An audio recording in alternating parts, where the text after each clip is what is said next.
उठ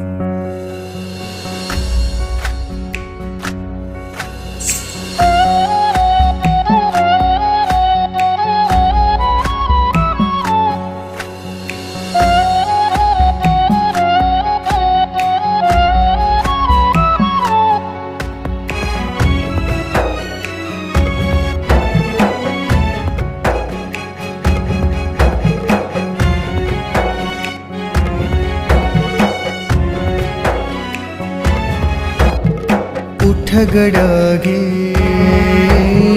झेपनव्याने टाकून दे निराशा, उडव धुरळा पुन्हा मातीचा, भिडव रे आकाशा. जरी घामान भिजल सपान, ठेव काळ्या आईची जाण, पुन्हा पिकाव मातीत सोन, अमुचा प्राण रे जय किसान. उठ गडागे झेपनव्याने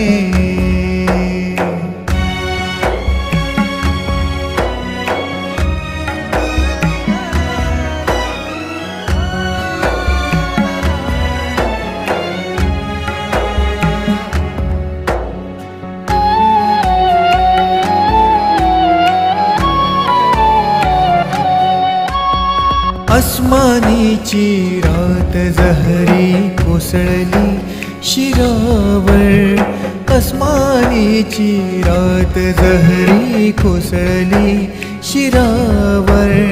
थोपून दंड तू उभा राही संकटाच्या उरावर, संकटाच्या उरावर.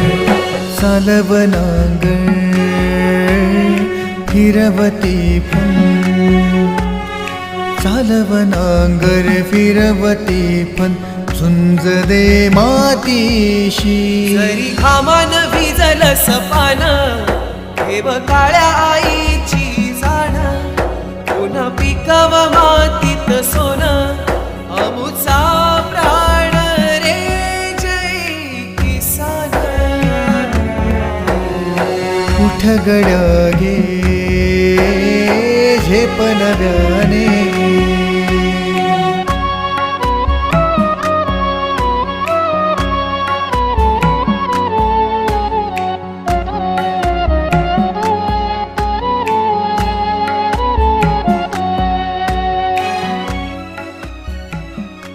बघता बघता दौलतचा कायापालट होत गेला. खोराटेंचे शिस्तबद्ध नियोजन, उसाची चांगली गाळप क्षमता, शेतकऱ्यांना उसाचा चांगला भाव आणि कामगारांना वेळेवर मोबदला, यामुळे दौलतने अवघ्या 3 वर्षात महाराष्ट्रात अव्वल स्थानी झेप घेतली.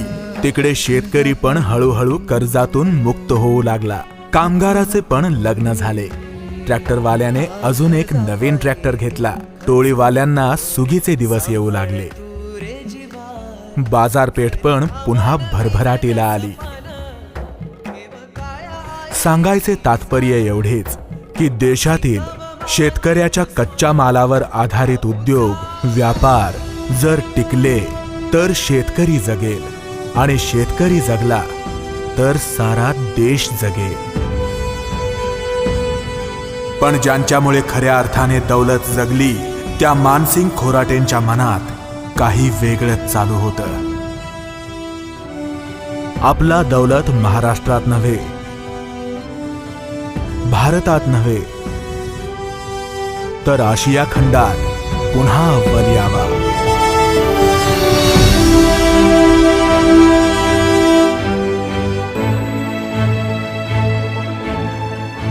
उठ गडागे झेपनव्या